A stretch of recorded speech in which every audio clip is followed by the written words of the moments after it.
Last video में हमने देखा कि सी शार्प में हर वेरिएबल का एक डेटा टाइप होता है और जब हम वेरिएबल को डिक्लेयर कर रहे होते हैं तब हमें स्पेसिफाई करना होता है कि वो किस डेटा टाइप का है।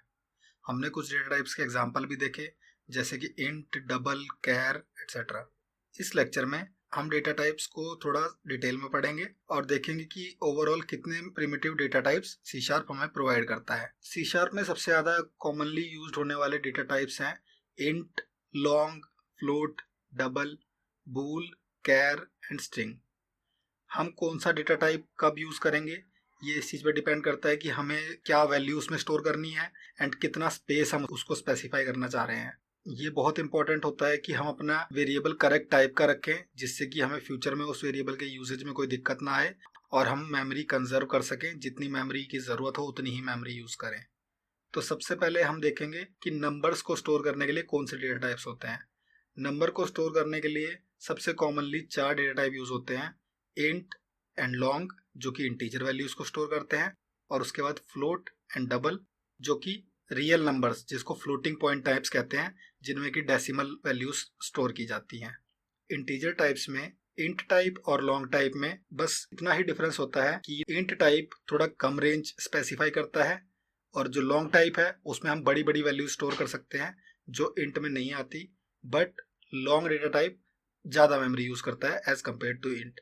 तो कभी भी हमें कोई ऐसी वैल्यू स्टोर करानी है जो कि इंट की रेंज में आ रही है तो हम इंट डेटा टाइप यूज़ करेंगे जिससे कि हमारी मेमोरी सेव हो।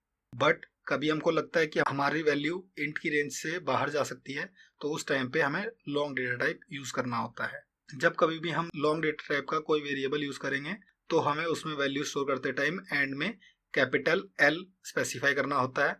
ये कैपिटल एल स्पेसिफाई करता है कि ये वैल्यू लॉन्ग है। इसके बाद आते हैं floating point types. Floating point types में मेनली फ्लोट होता है और डबल होता है। फ्लोट और डबल ऑलमोस्ट उसी तरीके से होते हैं जैसे इंट और लॉन्ग थे। कभी भी हमको डेसिमल के बाद ज़्यादा डिजिट स्टोर करनी है तो हम डबल को यूज़ करेंगे, और अगर हमारा कम डिजिट्स में 2 या 3 डिजिट्स में काम चल रहा है तो हम फ्लोट को यूज़ करेंगे। फ्लोट की लिमिट होती है कि उसमें डेसिमल के बाद 6 और 7 डेसिमल डिजिट्स तक ही हम स्टोर कर सकते हैं। बट डबल में हम अराउंड 15 डिजिट्स तक आराम से स्टोर कर सकते हैं। तो कभी भी आपको ज़्यादा डेसिमल डिजिट्स तक स्टोर करनी है वैल्यू कोई तो आप डबल यूज़ करना है, वरना फ्लोट से हमारा काम चल जाता है तो हम थोड़ा स्पेस उसमें सेव कर सकते हैं। इसके बाद डेटा टाइप आता है बूलियन। बूलियन सबसे ज़्यादा सिंपल डेटा टाइप है। इसमें सिर्फ 2 वैल्यू स्टोर होती हैं, ट्रू या फॉल्स।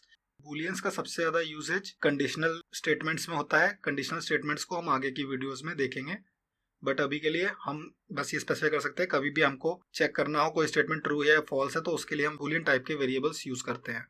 इसके बाद आता है कैरेक्टर्स जिसको हम कैर कीवर्ड से रिप्रेजेंट करते हैं।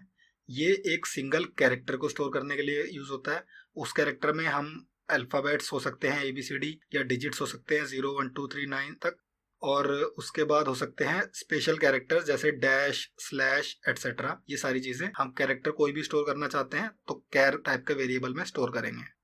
कैर डेटा टाइप के बारे में एक चीज़ हमें ध्यान रखनी है कि कभी भी हम कैर टाइप के वेरिएबल में कुछ वैल्यू स्टोर कराते हैं तो हमें उस वैल्यू को सिंगल कोट्स के अंदर डालना होता है। कैरेक्टर्स के बाद आते हैं स्ट्रिंग डेटा टाइप्स।